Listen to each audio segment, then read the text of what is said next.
Behind the Middle Belt killings is Caliphate ethnic cleansing.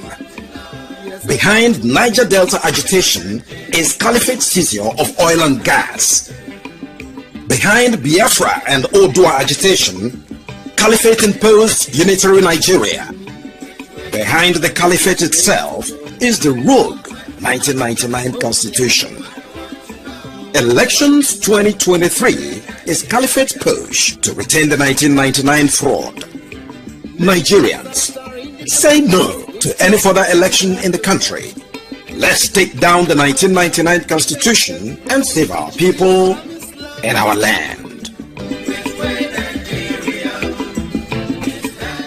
Good evening, everyone, and welcome to the George Nina's Town Hall section. Our topic for today is Anyaoku and Tinubu's Constituent Assembly Gambit to swallow our sovereignty. Today's section will commence with a 32-minute audio presentation entitled Dangers of Anyaoku's Wrong Prescription for Nigeria's Constitutional Reconstruction is Quenching Fire with Petrol. For those unfamiliar with Chief Emeka Anyaoku, the current chairman of the group known as the Patriots, he spent his entire career serving the British and the nefarious Commonwealth, an organization with a controversial history. Thank you for listening to the broadcast. Yes, dear compatriots, Ninas will today break a 3-month radio silence. We are at war. And so we came to the point in March of 2024 where we had to break back a little, shut down all kinds of activities so that the enemy can bring out all of what it plans to do to save itself from the defeat of the 1999 Constitution that has already terminated the union erected upon it. Let those who wish to understand pause and find out whether in the face of the defeat of the 1999 Constitution they still have a union. Because if they don't, and they think they do, they are going to be the victims of their own ignorance. Having said that, we are now going to address some of the things that have happened in these 3 months. From the camp of the enemy that thought it was, advancing to some destination, some great destination. And the first of what we need to address today is what Chief Emeka Anyaoku and all of those who have been bandying around some formula for writing a new constitution for Nigeria. In Nigeria, our founding fathers recognized the crucial importance of addressing the country's diversity, and so proceeded to negotiate and agree the 1960 and 1963 Constitution, which was the truly federal constitution. As a result, the country was more united and was progressing at a relatively greater pace of socioeconomic development until the military intervened in governance in January 1966 and eventually imposed on the country the 1999 Constitution, which, with the blatantly false claim that the Constitution was made by we, the people of Nigeria. The 1999 Constitution, even as amended, lacks the legitimacy that can only be conferred on a constitution democratically made by the people of Nigeria.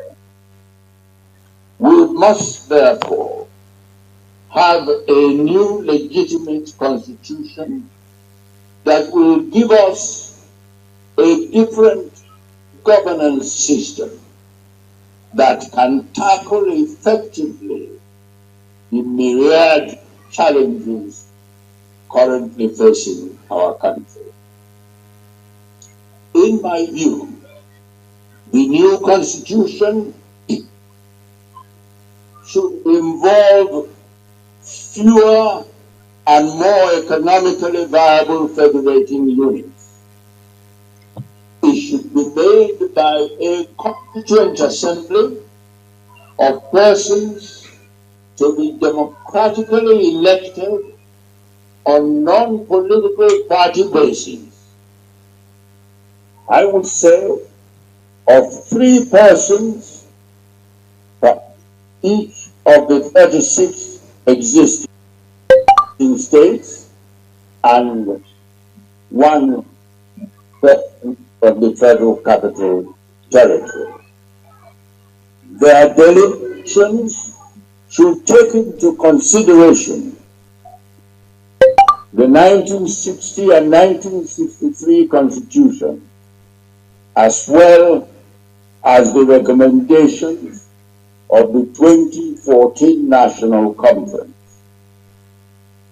Thereafter, the draft Constitution produced by this Constituent Assembly should be submitted to a national referendum for approval.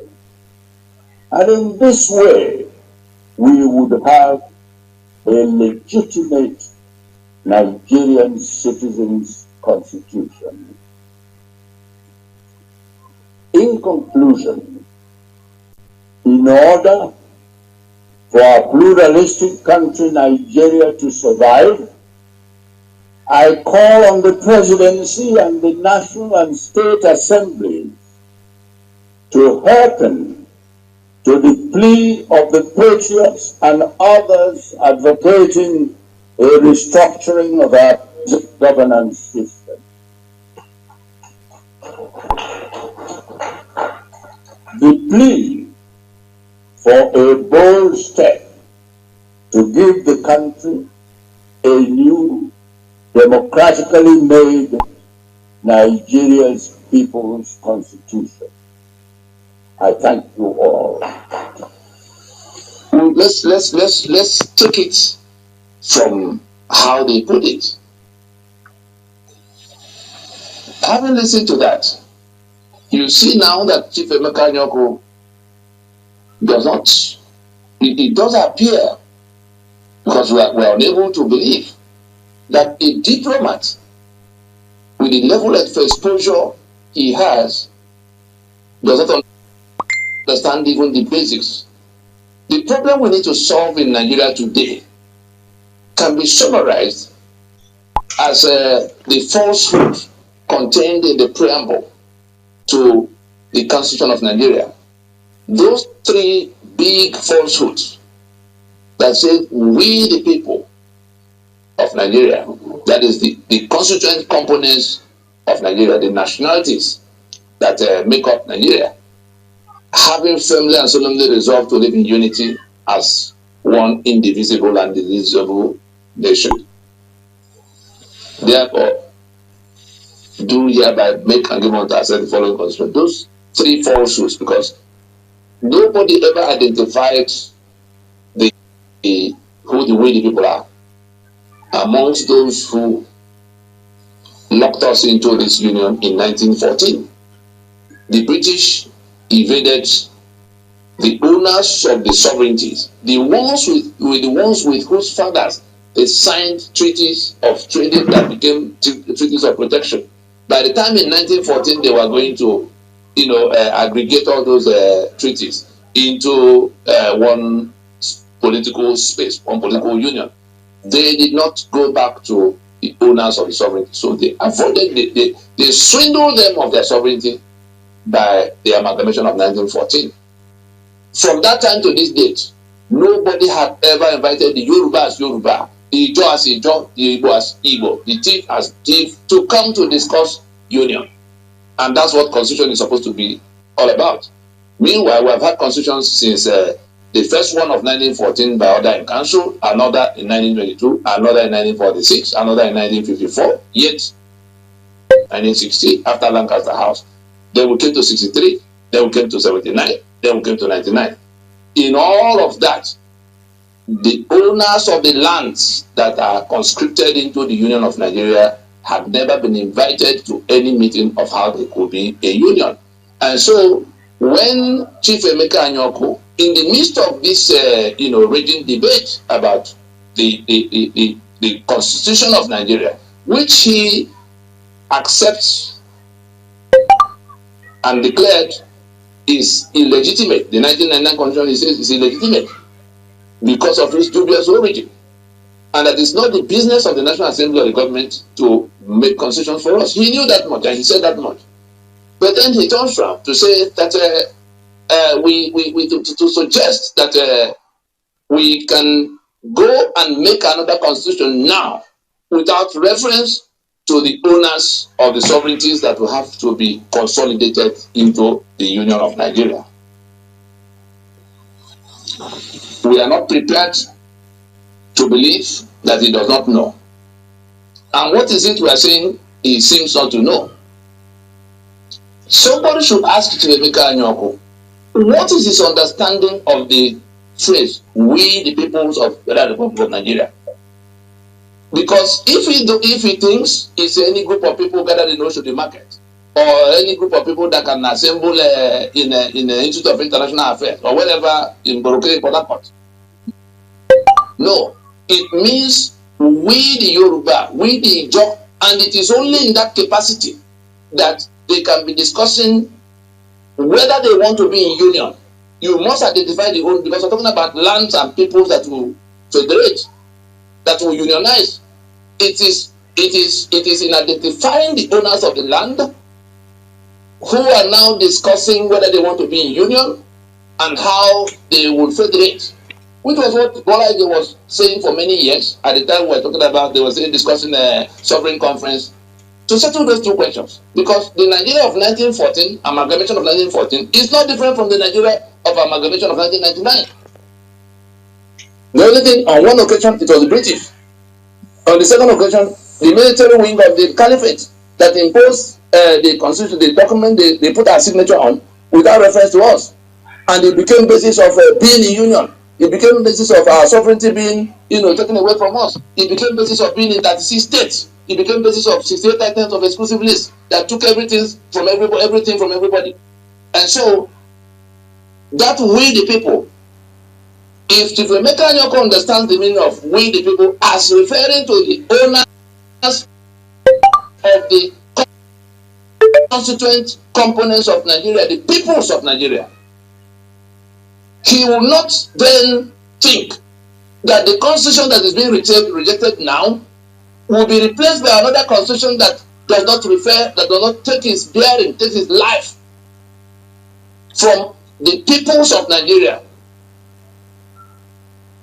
properly so-called, because they are the ones who have to decide whether they want to be in union. The process, from what you heard in the clip, the process they are discussing is exactly the same as what Olisa Abakoba was trying to guide them to do in December of 2023 at the colloquium of Akpabio in Abuja with Tinubu present. Olisa Abakoba was telling them that standing on the fraud of 99, the constitution that we did not make, that they could draw some imaginary power from section 4, section 1 as National Assembly, that our sovereignty is now with them and the president, without reference to the Yoruba, the owners of all the lands you call Nigeria, that they could, as National Assembly, assume the sovereignty of the people, and then write out another booklet and attach as schedule. It is in that advice, it is in that worked jurisprudence, it is in that frying pan to fire proposition that all this colloquium here and there began to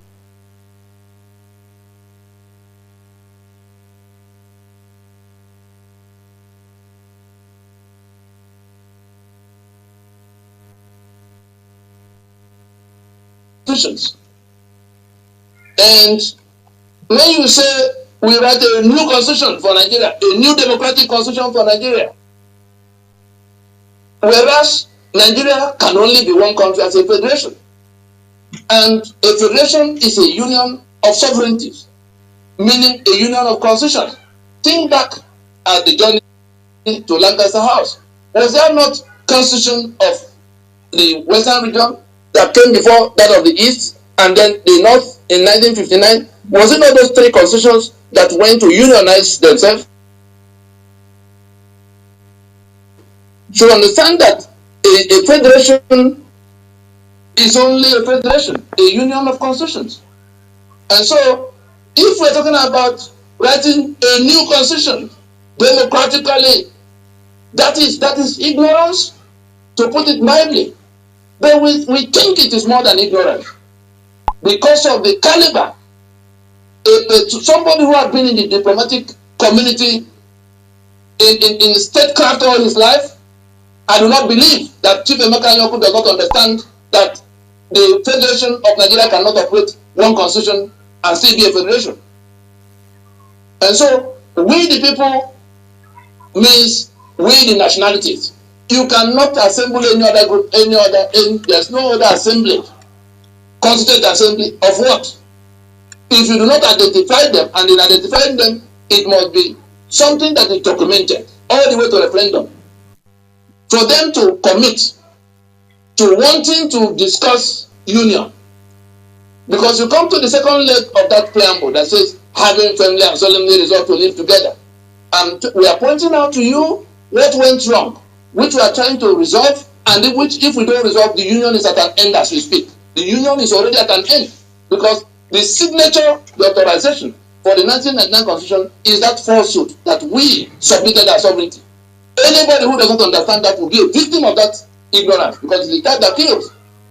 And so we're saying that there must be an identity. Anything that will become constitution in replacement of the 1999 Constitution that has been defeated must take its bearings from identifying who the way the people are and allowing them, bringing about a process by which they go and sit down clear-minded that they are going to discuss whether they want to be in union and if they will be, on what terms. Because that's where you now begin to talk about the formations they want to relate in.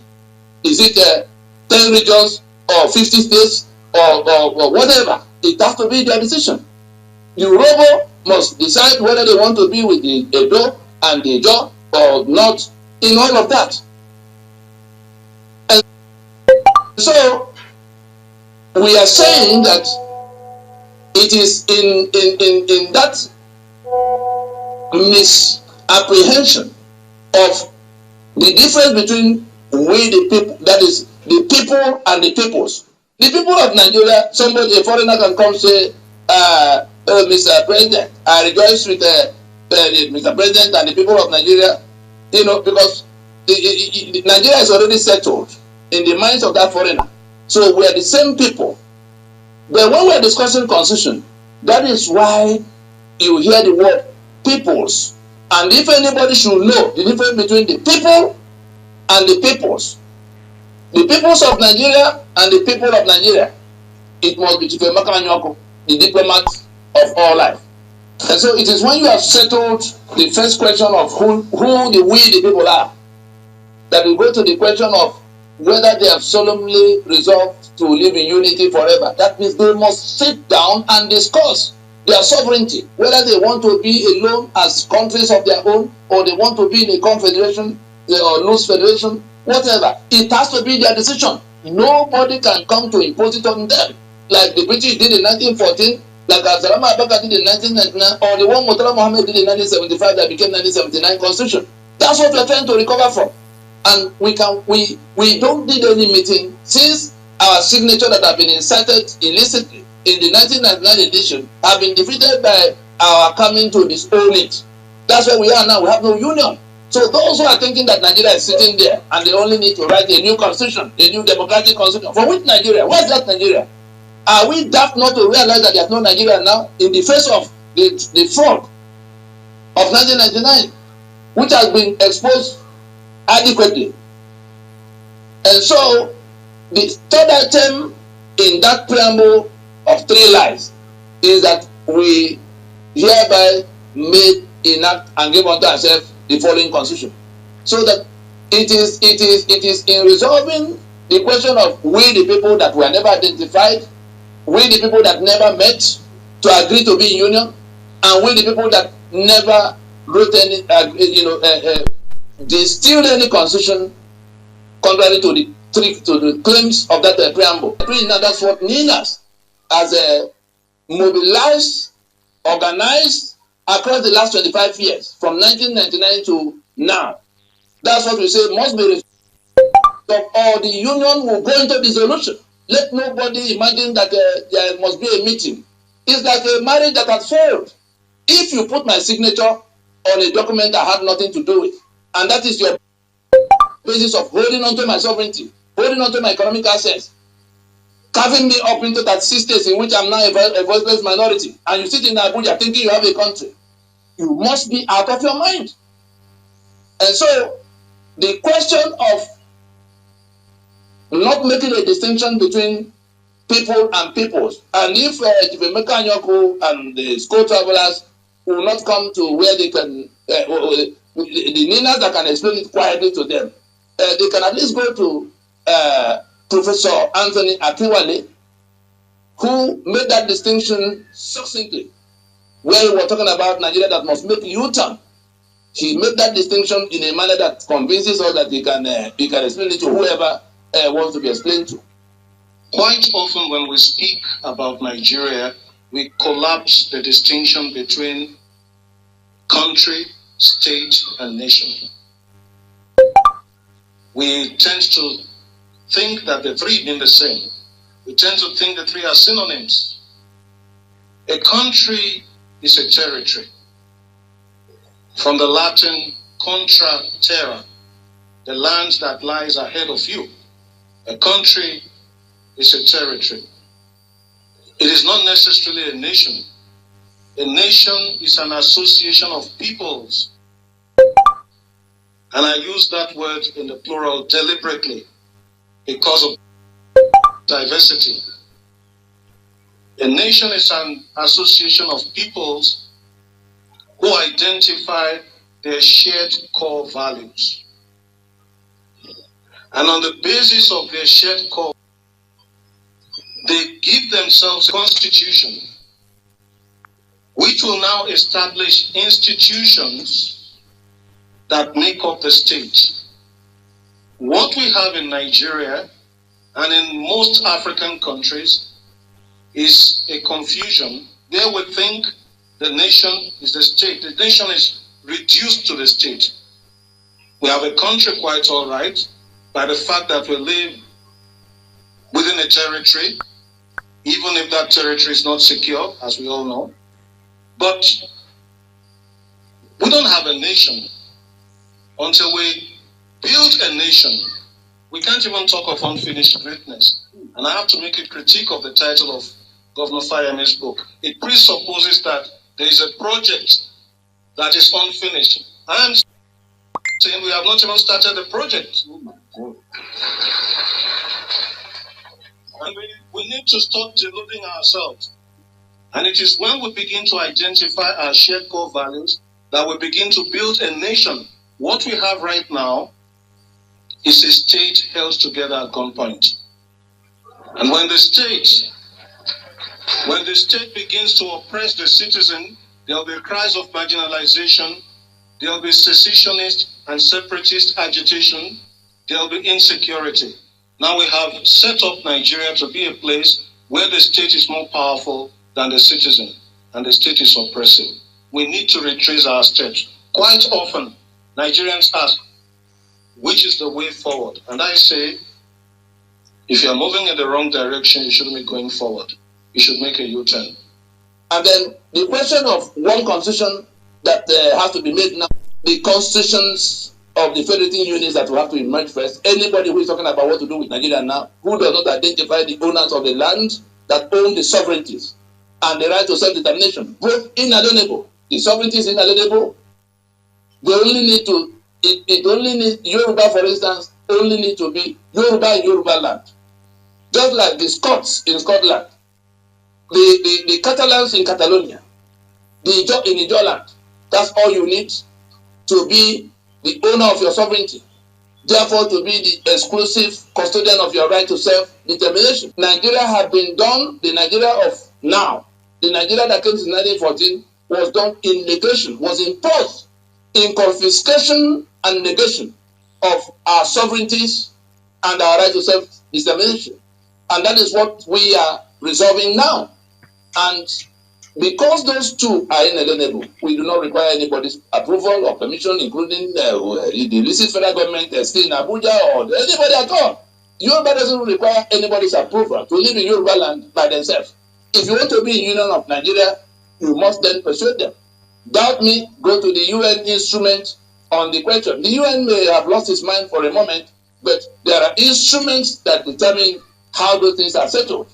And so that is where we want to come from, to now saying, if anybody is still in doubt of the how do you call contradiction of describing or discussing one constitution for a federation.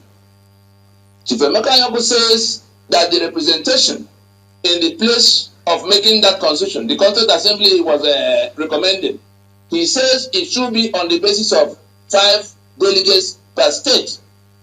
We have 36 states that have been imposed by decree that has turned our lives upside down. 5 delegates per state means that they will be building on the structure of 36 states. That's already a matter of deep controversy that we are not prepared to accept, no matter what they do, because those states were created by decree with no consultation. Why is it that Nigeria joined Britain in refusing since 1914 to discuss with the owners, the constituent peoples of Nigeria?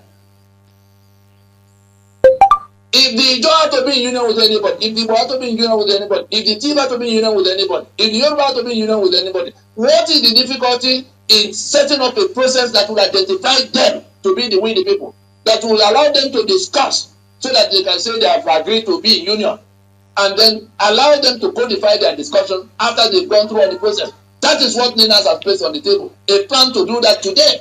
Because if we're not doing that, I tell you, we are marching to end of union in practical terms.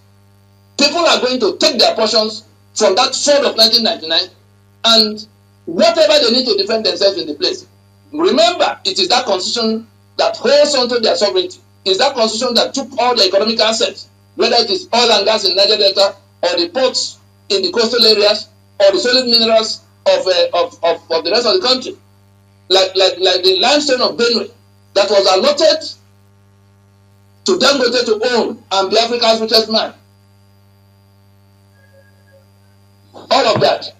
And so the question of 5 delegates per state already negates all the motive for correcting the mischief of being conscripted into a union. We do not accept the 36 states that were created by decree. That's the bottom line. If you are not prepared to identify the owners of the lands, the peoples that are to be federated into the Union of Nigeria, and you want to build from the 36 states that already excluded them. The 36 states were not done in any kind of consensus, in any kind of discussion with the owners of sovereignties. They were done by decree with reference to nobody. There may be besettled minds that were campaigning for states, like the ones who now won 42 states, the ones who are saying that we're going to pray for you for 42 states. Do you build a house from the roof? Do you build a house from the roof? Why can't it be the discussion of the owners of the lands, the identifiable ethnic constituent components, that will now decide that they will live in so formation? What is difficult in allowing them to be the one to decide? Why do you decide it for them? When we went to Pronaco, when we called the Pronaco meeting, it was to get the nationalities to decide these 3 questions: whether they want to continue in union imposed on them since 1914, and if yes, on what terms. For 2 years they were discussing, and we came out with a draft that could have taken Nigeria back to being a federation. But look at what happened to it. Finally, on Chief Emeka Anyaoku and his proposition, he says a referendum would then be conducted after the Constituent Assembly have done its business. A referendum? By who? How will Ogoni fare in that referendum? if the whole of Nigeria is voting, INEC will be the one to conduct that referendum, and we have seen the kind of business that can be done by INEC. The referendums required will be in 2 stages. The Yoruba must decide today, the Ijaw must decide today whether they want to continue in your union. That's the 2-stage procedure that Ninas has his 5-point proposition. Let those who have not read that Ninas, that constitutional force majeure, go and read it. The 5-point proposition is so clear on these issues of what exactly is the problem that needs to be solved. What exactly is the solution that will work? When will that solution be applied? How will that solution be applied? And who will do what? The Nina's 5-point proposition is the only proposition on the table that has answers to these 5 big questions. None other. And so we say the referendum cannot be, it must be referendums, and in those 2 stages. So please, whoever finds Ifemeka Anyaoku to whoever can call his attention to this, we sit down with them and ask him whether he has answers to this question, because we could have ignored them, but a lot of people might think, yes, he certainly knows, and therefore we are saying that these 5 things we have listed are things he seems not to know, but we do not believe he does not know. Our suspicion, the prevailing view amongst those who are listening to him with disbelief, is that he appears to still be in the business of upholding the preferences of the British in our space. Those who want to know more about that should get on YouTube and research the title we called Nigeria, the Pyramid of Evil, which was where we identified the role of the British in what is happening to us, the role of the Caliphate, their joint venture partner, and the role of the Alliance of 1967.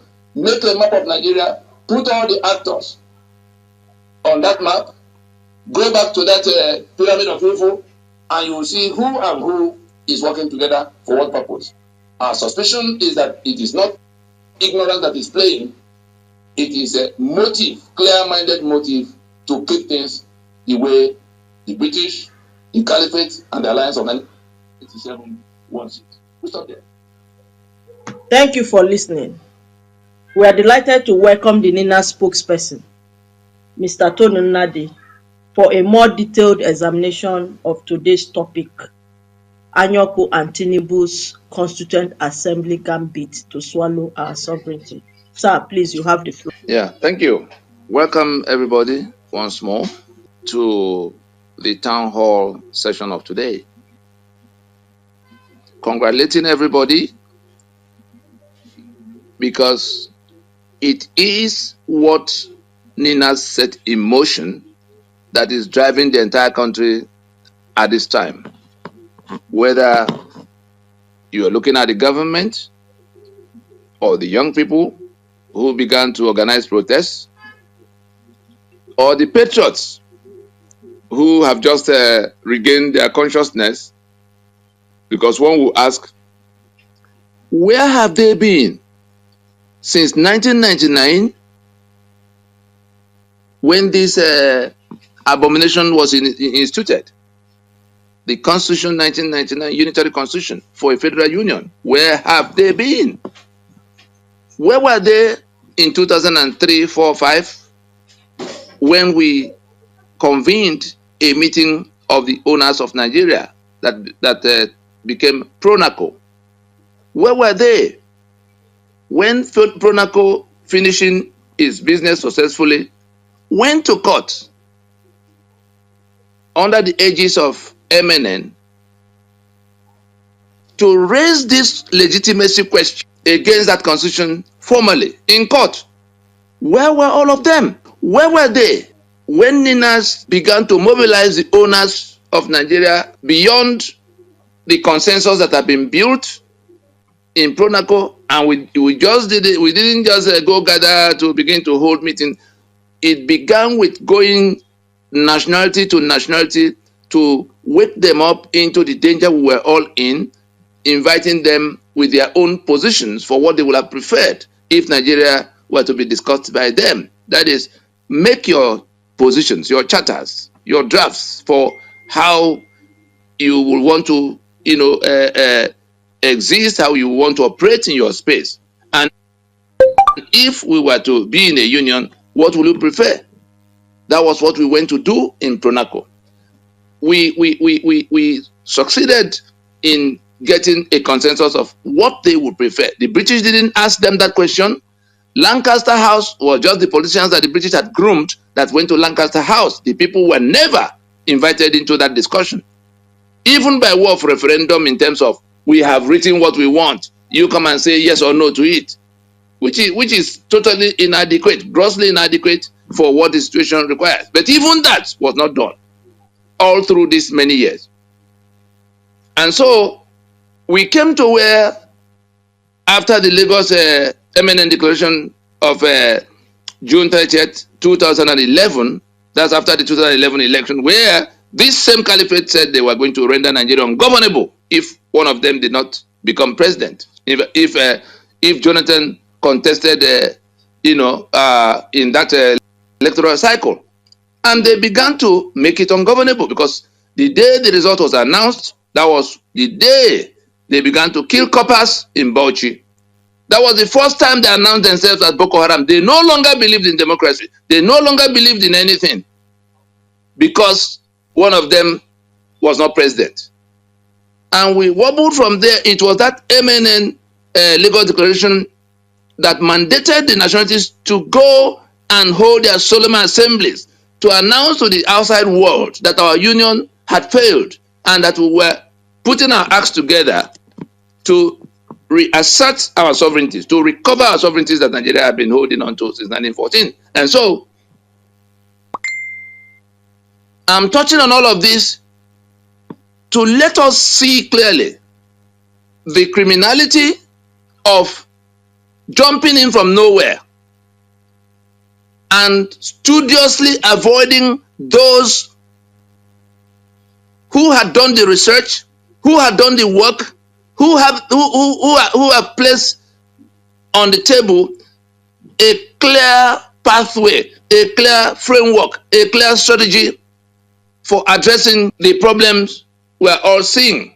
And the reason we have to be more vigilant now is that the onslaught of Ninas, of the indigenous nationalities of Nigeria against that caliphate imposed constitution has landed the union into a pinfall. That is, that unitary Nigeria is now in a pinfall, and the instrument empowering it is in a chokehold. That 1999 constitution is in a chokehold. It is clinically dead. That is, it is brain dead as we speak. Because you look around the country, even the government, including the National Assembly that was pretending all the while, they all now acknowledge that Nigeria is not working, and that constitution is the reason it's not working. They all agree that it has to be replaced by something else. Where the problem begins is, what is that thing that will replace the one that's not working? The rational thing to do in that kind of a setting is to ask, what exactly, how did we get to where we are? Everybody can see the symptoms of what has happened from unitary constitutional arrangements, impositions. There's nobody still arguing that corruption is not reigning supreme. We can all see the corruption, that's symptom. Everybody can see the leadership failures. No debate about that. Even young people are seeing it. Everybody can see the impunity in which a minister can just walk away with 729 billion to say, yes, I gave it to Amajiri the other day. 735 billion, 29 billion. And then a sitting president can be talking about 30 trillion worth of ways and means. Ways and means. When you hear ways and means is that money that a sitting president can ask the central bank to release for some reason, that something that will not be discussed there. That is, find me 50 billion there, find me 500 billion.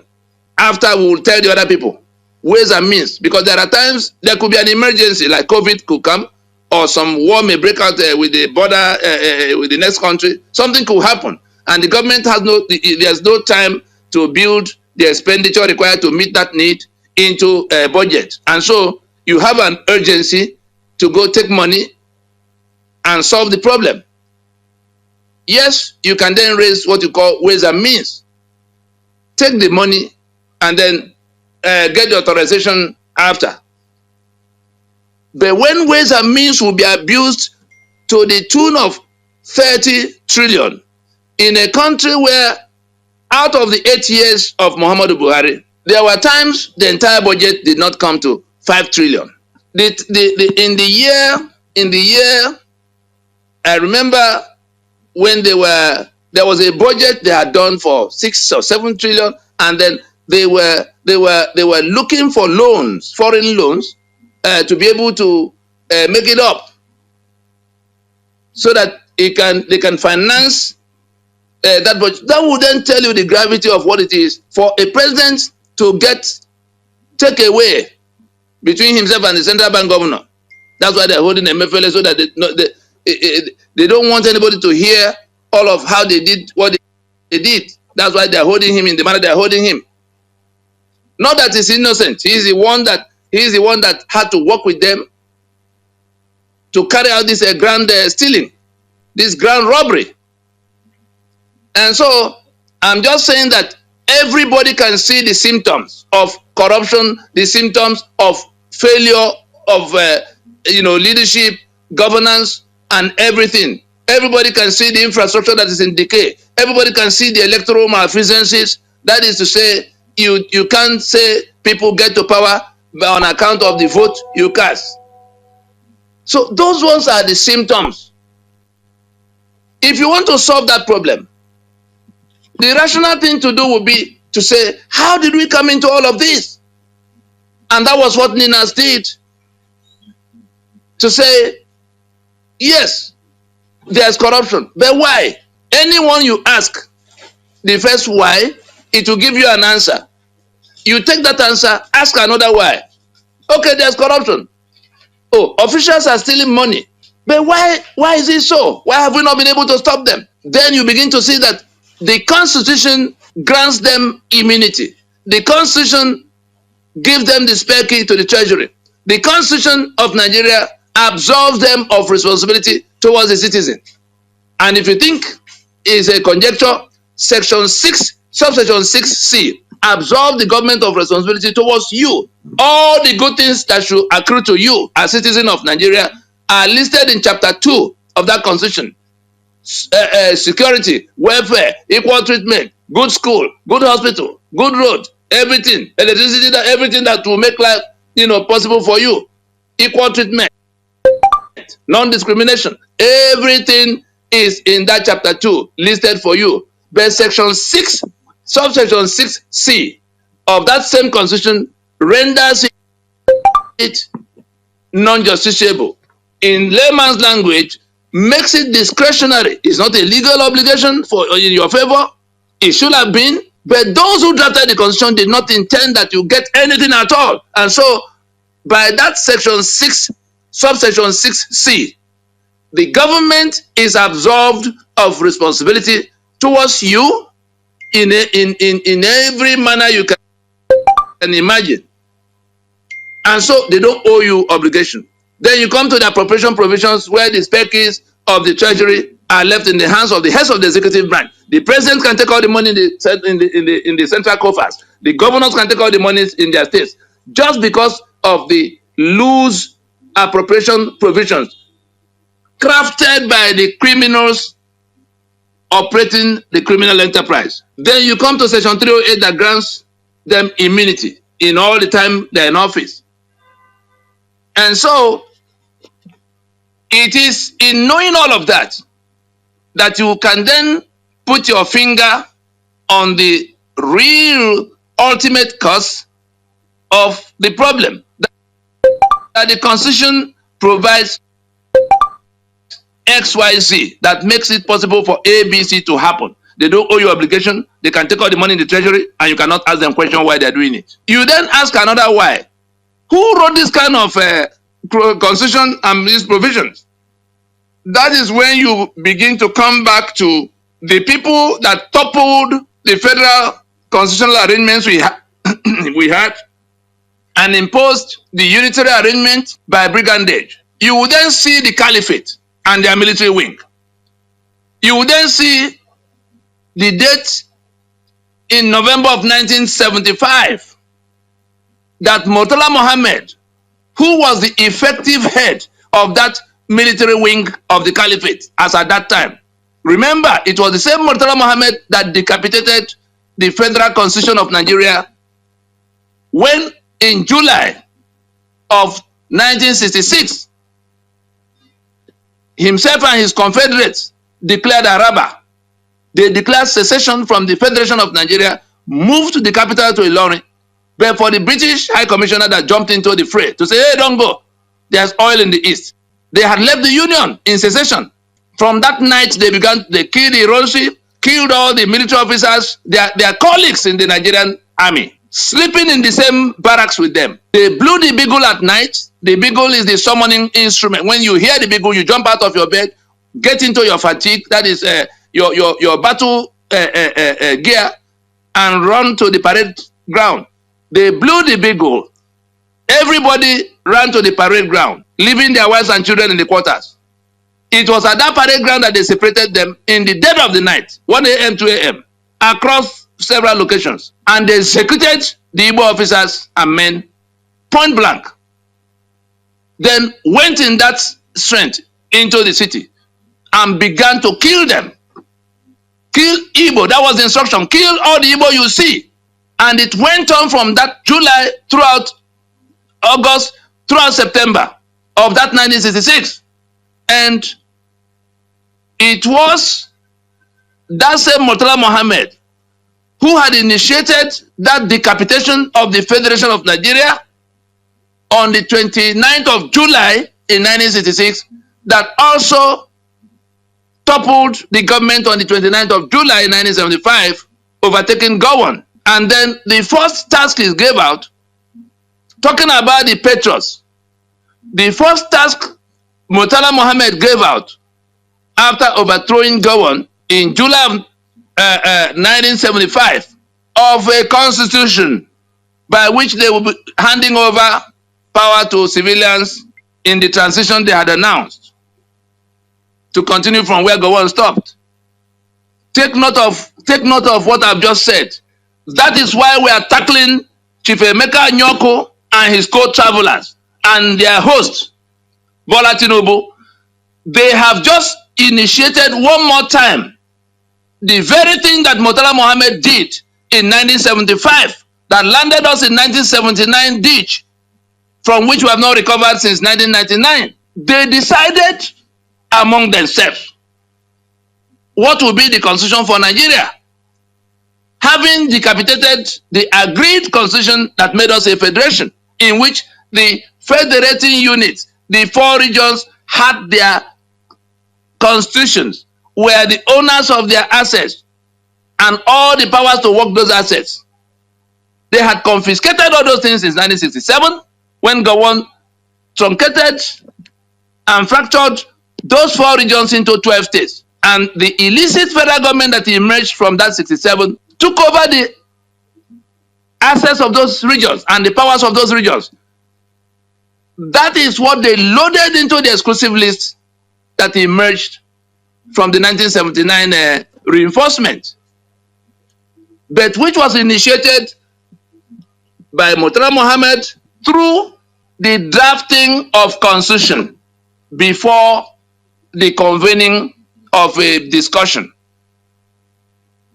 What Emeka Anyaoku had gone to tell Tinubu to do on the 9th of August in 2024 is exactly that same process of, say, let us call a constituent assembly. In 1975, it was Murtala Mohammed commissioning Rotimi Williams, the founding chairman of the Patriots. Because if you say patriot, patriot of what? The founding chairman of the Patriots was the one that, for a fee, very big fee, landed us into this mess. The one that took over from him, Ben Nwabeze, unfortunate, is late now. The history is there. The records are there. Murtala Mohammed commissioned Rotimi Williams. Rotimi Williams brings in Ben Nwabeze as the expert to help him do the detail, what needs to be done, how he can work. And Nwabeze did it watertight because it was a blank check. We'll pay you whatever we want. Then there was oil money. Just do it for us.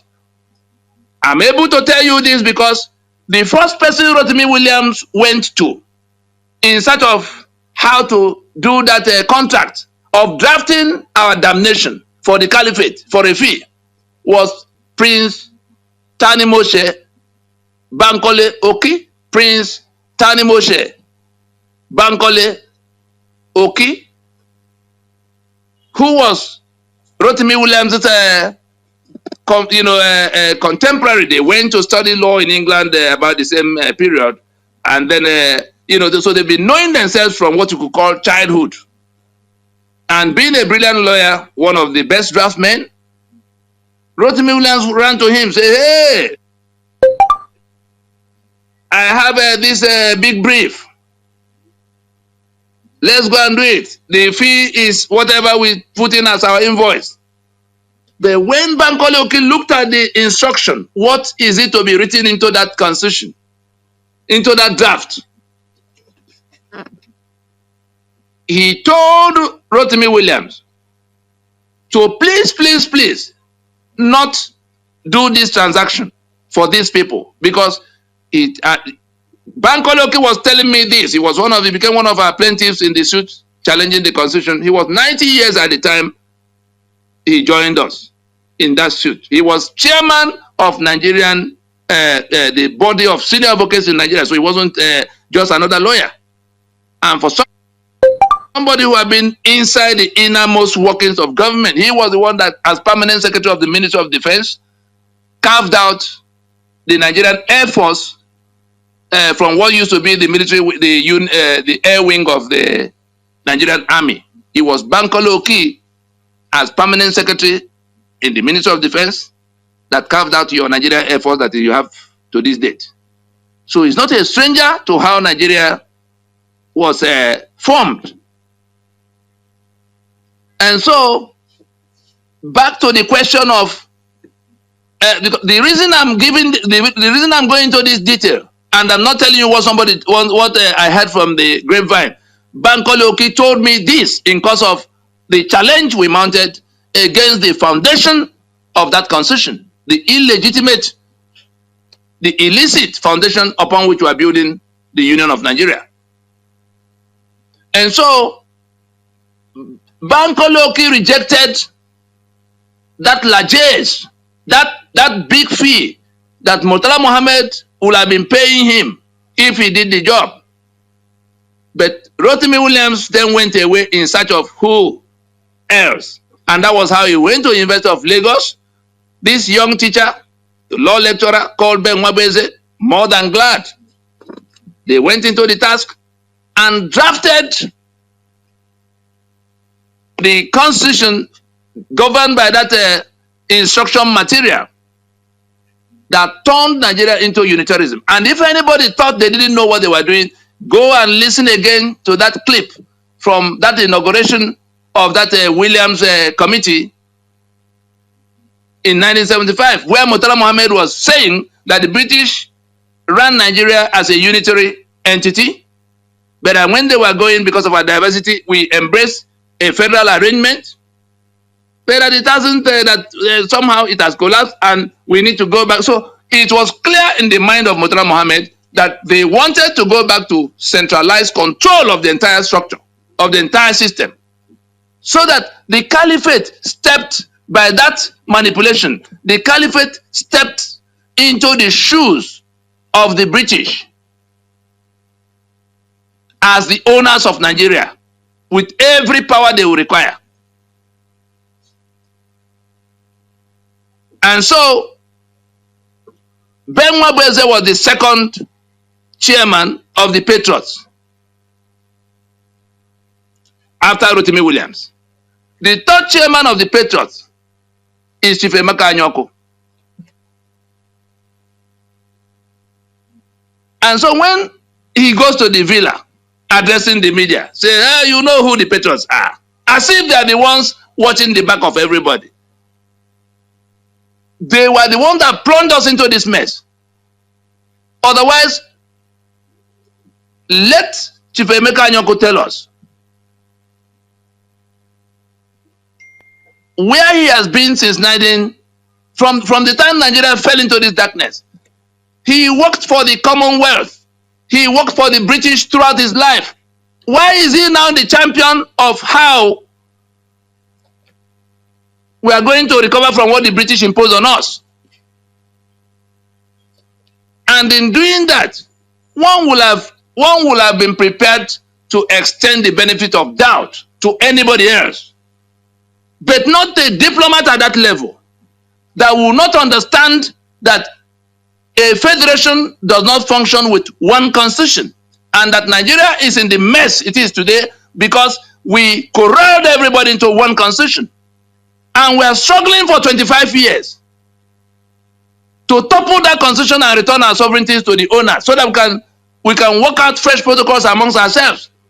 At the point we have succeeded, Chief Emeka Anyaoku jumps out from nowhere to go to Tinubu, and they are all agreeing to go and draft constitution without a negotiation of the sovereignties that have been detained for 110 years now, having all agreed that the Nigeria is not working.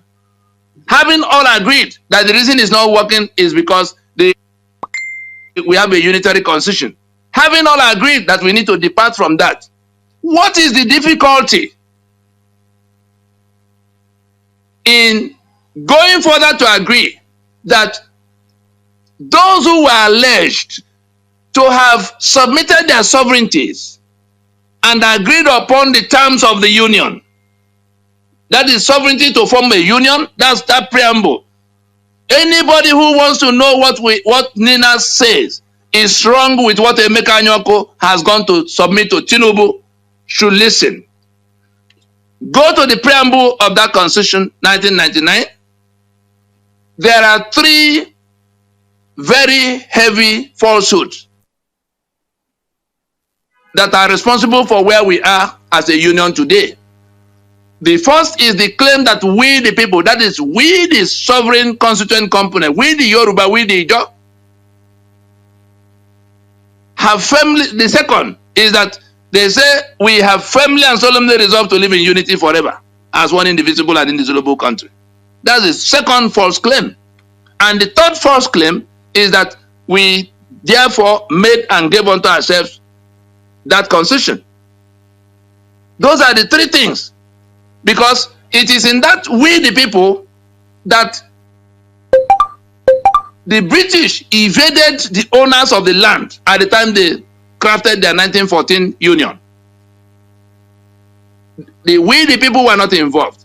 They went to Lancaster House, they did not come back to the we the people. It was the politicians they had groomed that they took to Lancaster House, and they agreed whatever they agreed.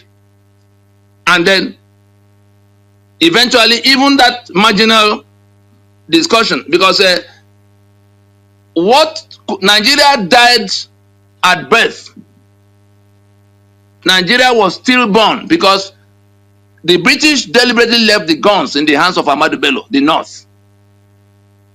So it was incomplete decolonization to that extent. The British deliberately left the minorities in the belly of the majorities.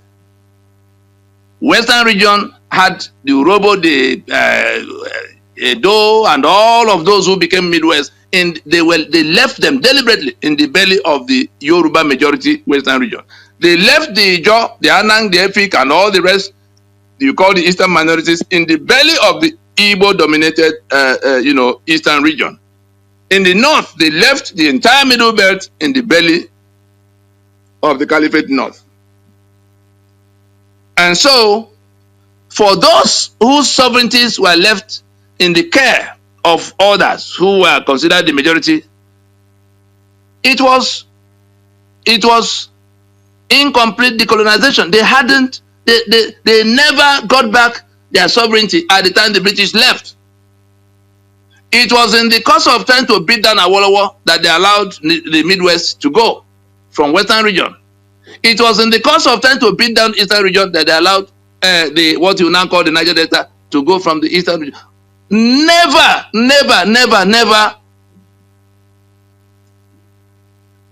in search of how we build up ourselves, in search of how we progress, in search of how we make our society as we want it. It's always in the service of that foreign interest that own Nigeria, the sovereignty that is sitting on our sovereignty.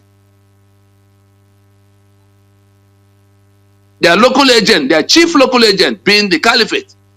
And then the willing tools they recruited from the alliance of 1967, they had to form in order to beat down the owners of the economic assets they wanted very badly. That's what we're building upon to this date. And so, it is because Chief Emeka Anyaoku and his patriots who plunged us into this mess in the first place are now jumping over the first two major, necessities. If we are to solve Nigeria today, we must identify who the people are. That is 70% of the entire matter. We must recognize them as the owners of the lands that are federated, that are aggregated into the Union of Nigeria. They must be the ones discussing, like Bola Ige tried to educate us a long time ago. It must be the owners of the lands, the sovereign constituent components of Nigeria, the peoples of Nigeria, that will discuss and agree. They will have to be identified, they will have to be discussed, they will have to discuss and agree. And then it is in the third layer that you begin to talk about codification of the agreement. That is what becomes constitution. You don't begin to write anything in form of draft except you have done the first two things. Why is Chief Emeka Anyaoku jumping into drafting of constitution when you have not identified the people who are going to federate, when you have not allowed them to discuss and negotiate their sovereignty? That is what is at issue. And that is why we're not going to touch, Ninas is not going to touch anything from what they are doing, because they are very clear-minded in what they are doing. We had engaged them sufficiently. We have no further patience left. If they are in doubt or in confusion about any part of what we say should be done, let them go to the Constitutional Force Majeure Proclamation as published in the Guardian newspaper of January 20, 2021. We gave the federal government of the time 90 days to go and examine that proposition. Government is a continuum, and Bola Tinubu cannot claim he wasn't part of the APC government that was the ruling party at the time. He boasted that he was the one that brought Buhari to become president. Throughout the 8-year tenure of Buhari, there was no day that Tinubu was not part of what they were doing. And even if he says he did it, he went on leave, he was in some kind of hibernation, he didn't know. The publication is still there. It's on our website, www.ninasvoice.org. They can call Guardian newspaper to give them, the link is there all over the place. But they can ask the Guardian newspaper to give them a copy. The government of the day was given a copy, published in 4 pages as unedited advertorial. Pages 38, 39, 40, and 41 of the Guardian newspaper of January 20, 2021. And so, in August of 2024, anybody in Abuja who is saying he doesn't know what Ninas is talking about, why is Ninas quarreling with everything? National Assembly jumped out the other time trying to say they are going to write another constitution. We told them no. Olisabaka gathered them in December of 2023, guiding them on how to go and write another one from the back door, Appian Way. We told them no.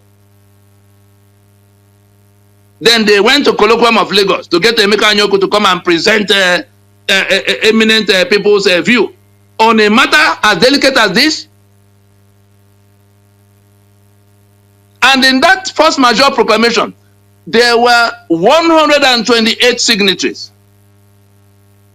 with the heads of the, major, the ethnic, what you could call whatever Ohanese is to the, whatever Afenifere is to the Yoruba, whatever the Pandef is to the middle, to the Niger Delta, and whatever the middle belt, they were all their heads, their presiding heads in that period, all signed. There are many generals on that list, retired, the ones who are witness to what went wrong, 128 of them. And so, such a proposition that was transmitted to government, to all the diplomatic missions in Nigeria, to the United Nations Security Council, to the UN Trusteeship Council. If anybody is sitting in Abuja pretending they do not know, that is their own choice, and they're going to live with the consequences of burying their heads in the sand, because everything that has gone wrong with the land is flowing from that constitution. What we need to do to rescue ourselves from the damnation of it all, Ninas has placed on the table step by step, from start to finish. Because those who want to go and start drafting constitution, and we ask them, for which country are you making this draft? He then goes to say it will be 3 representatives elected democratically on non-party basis from 36 states. 36 states. We asked Chief Emeka Anyaoku, how did we come from a federation of 4 regions to a federation of 36 states that will now be the basis of representation in the place of discussion? What is the impossibility of identifying? There's no piece of land in Nigeria that the owners are not known. Yoruba land knows its boundaries. Ijo land knows its boundaries. Igbo land, TV land, Jukun land, every portion of Nigeria. Why are you not interested in dealing with the owners of the land? What is the meaning of Abia State? What is the meaning of Imo State? Who from those places were on the table the day you were carving out those things? Like Berlin Conference carved out Africa for their own purposes. That's how we came about these 36 states. My allegiance is not to any of these states. The Yoruba allegiance is to Yoruba land, whether anybody accepts it or not. The Igbo allegiance is to Igbo land. If Nigeria is sucking their blood, I can assure you, and I assure you again, that their allegiance is not to that Nigeria, starting with the one you are hearing his voice. That Nigeria that is designed to feed on my blood, I owe it a duty to put it to death. I owe it a duty to myself and the generation unborn to put that unitary Nigeria to death. So those who want to build it should get ready. Those who swear to defend and uphold the constitution that make me slave should get ready. We're on the same construction site.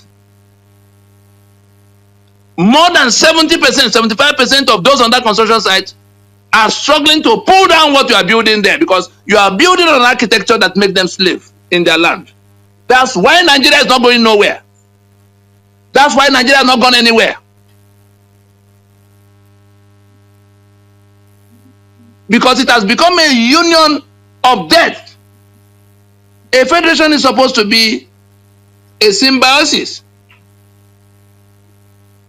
You have better security, you have better economy because of the economy of scales. But the day the federation becomes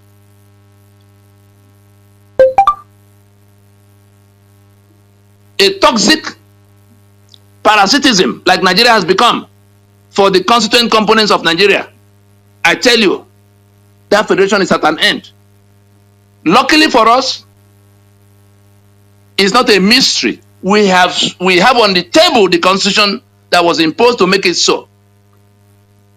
And we have taken steps, measured steps, across the last 25 years from 1999 to build a consensus against that constitution and against those who impose it on us, and they are willing to support us from our midst. So the political parties that are running their democracy on the basis of that constitution, they are your first line of enemies. The media that is pretending that is all about leadership, avoiding this discussion. Again, when the flood comes, it will not spare them.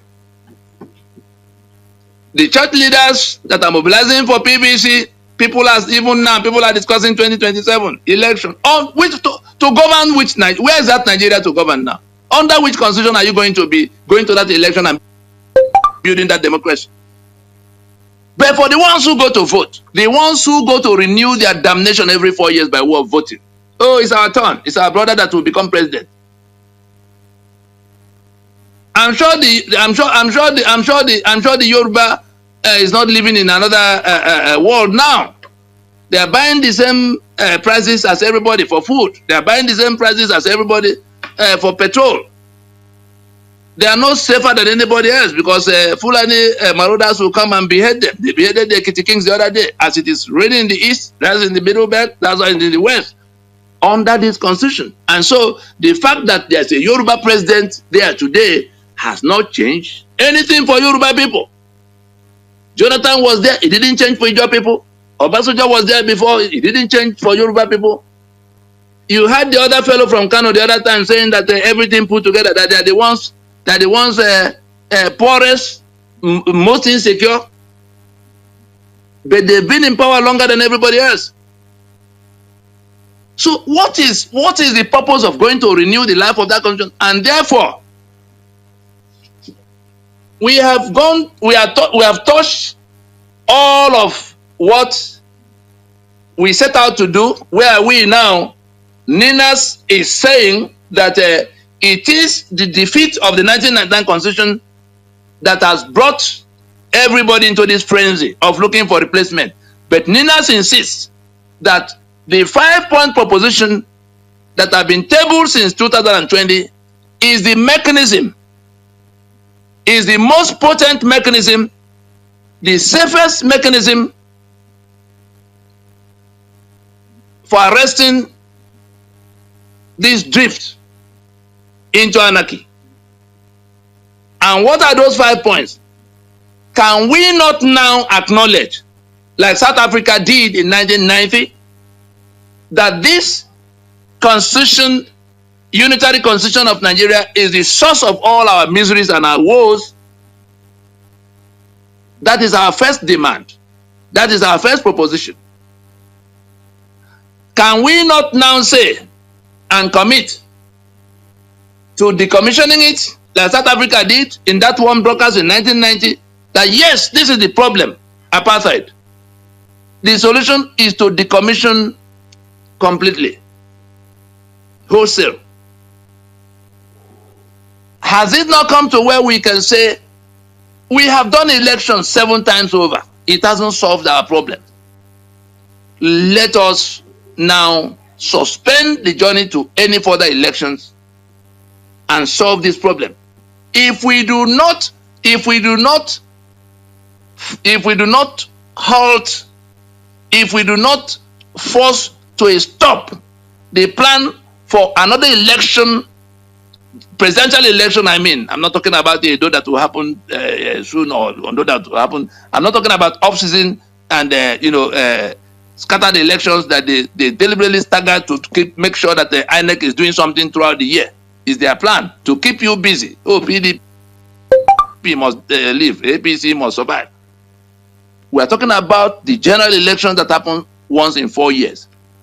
If those who are crying about hunger in Nigeria today, if those who are crying about insecurity and the beheading happening to them today, if those who are crying about the economic assets that Nigeria is holding, against their will, if they will not find the courage, if they will not find the wisdom to join in saying, We cannot proceed with this constitution that render us slaves in our land, that render us hungry in our homes,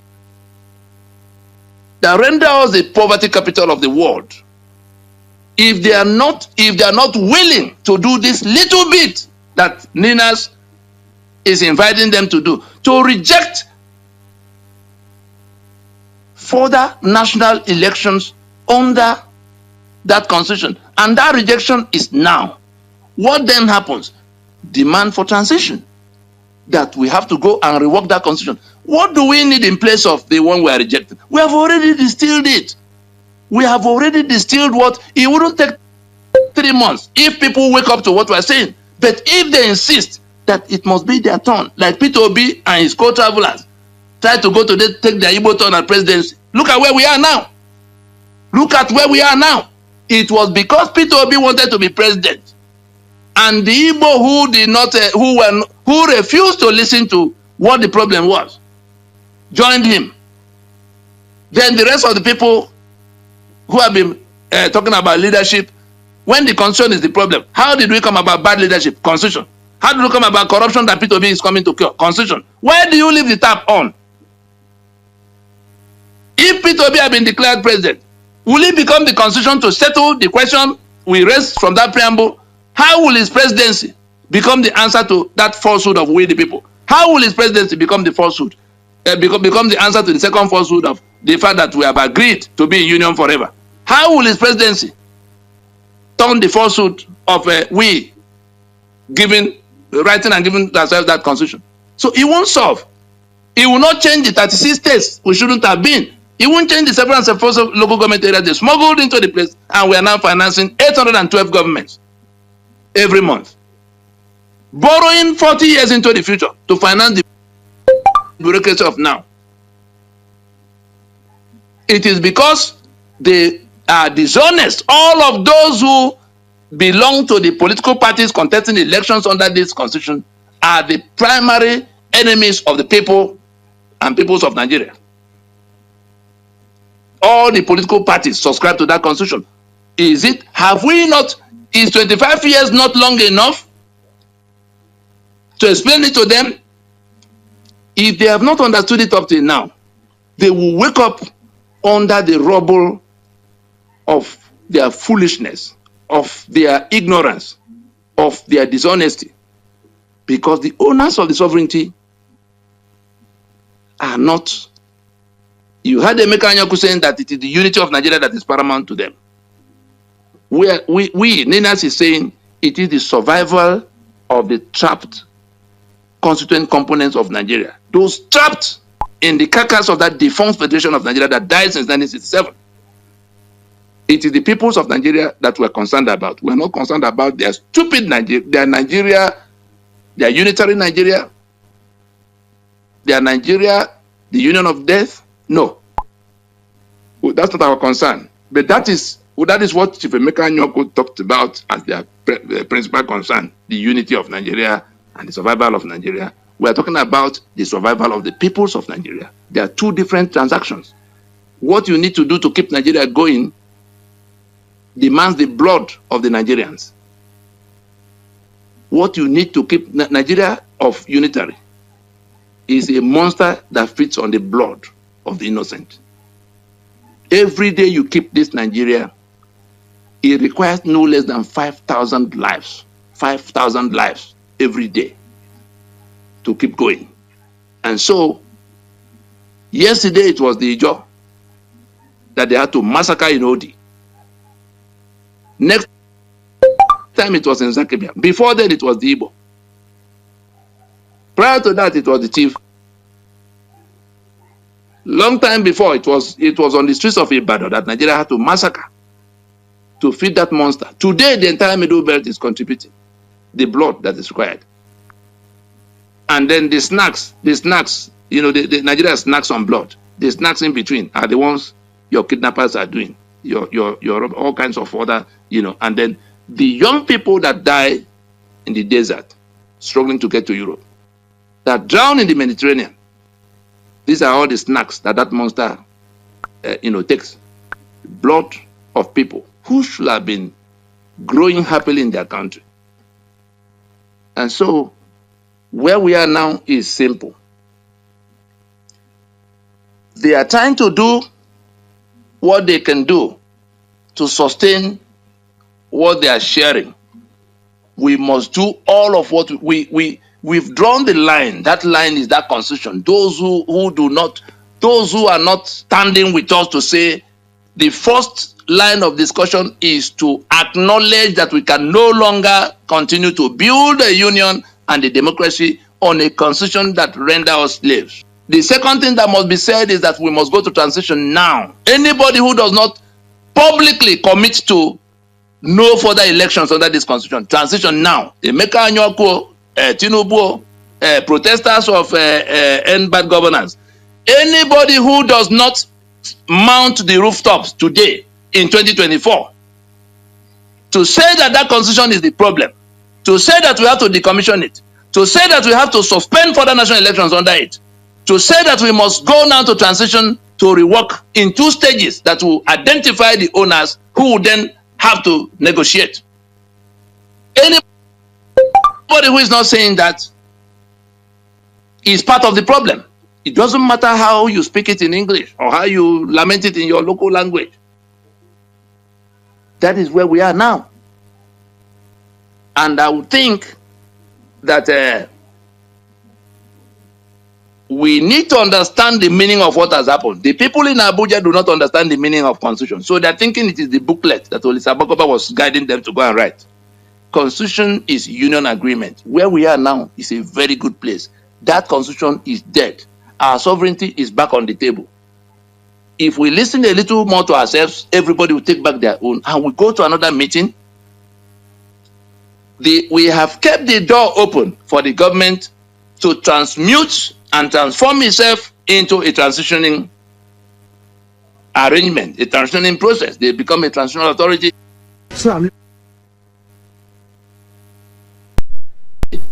To manage what we call nominal governance in the period, the sovereign constituent components of Nigeria will be discussing their union, whether they want to carry on or they want to disperse from that union.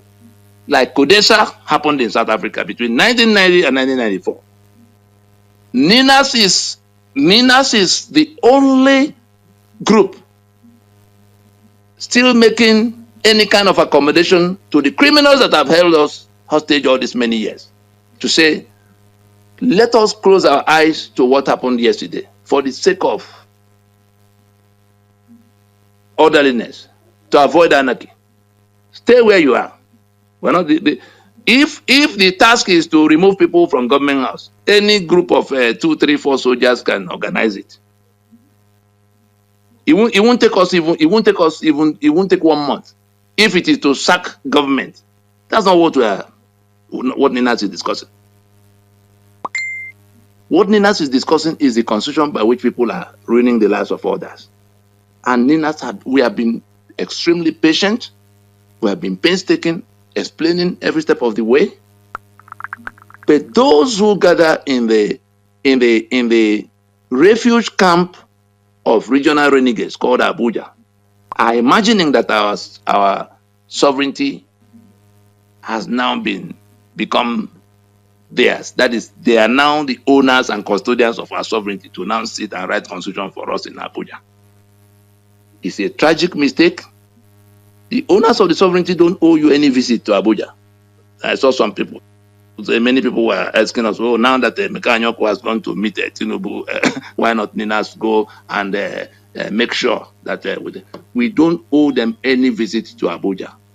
The owners of the sovereignty, they have put in black and white before the global community, before the federal government, before all stakeholders, before the peoples of Nigeria to say, this is what we have to do.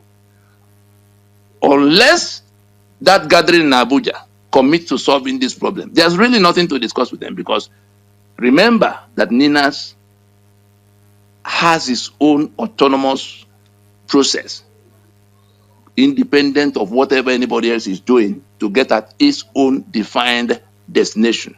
That destination is to return the sovereignty of all of those who are corralled into Nigeria against their will by toppling that constitution that holds on to their sovereignty.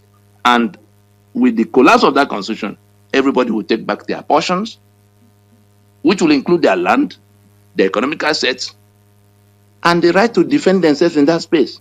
Remember, it is that dead constitution that forbade them from touching arms. Your arms and ammunition are on that exclusive list. They are going to take charge of every item on that exclusive list on their own terms if you refuse to come to.